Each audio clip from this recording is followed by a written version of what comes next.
আচ্ছা গাইস, তো দেখো যে এখানে কি লেখা আছে, হাইড্রোজেন পরমাণুর দ্বিতীয় কক্ষপথে ইলেকট্রনের শক্তি কত ইলেকট্রন ভোল্ট হবে সেটা নির্ণয় করতে হবে। ভোল্ট না, কিন্তু ইলেকট্রন ভোল্ট। ঠিক আছে, তো আমাদের এই এককেই আর কি কাজবাজ করতে হবে। তো দেখো আমরা কি জানি, অনেকে হয়তো জানো যে হাইড্রোজেনের যে প্রথম শক্তির স্তর, তো সেই প্রথম যে কক্ষপথ, সেই কক্ষপথে হচ্ছে তোমার শক্তির পরিমাণ কত।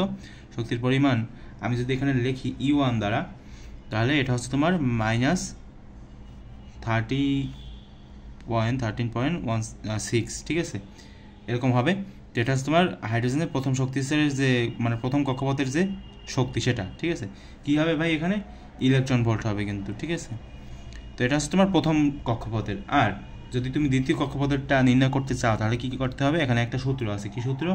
যে EN সমান সমান হচ্ছে তোমার E1, আর নিচে হবে তোমার N²। এখন N² কী দেবা, N সমান সমান হবে তোমার 2। কারণ কি? কারণ হচ্ছে তুমি দ্বিতীয় কক্ষপথেরটা বের করতে চাচ্ছ, সেজন্য।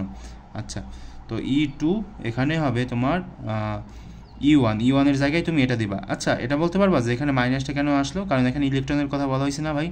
আর ইলেকট্রনের যে বোঝোই তো যে ইলেকট্রনের চার্জ আছে তোমার কি মাইনাস চলে আসে না। ইলেকট্রনের চার্জ যদি আমরা বের করতে চাই, এর আগের ভিডিওতে আমরা বের করেছিলাম না।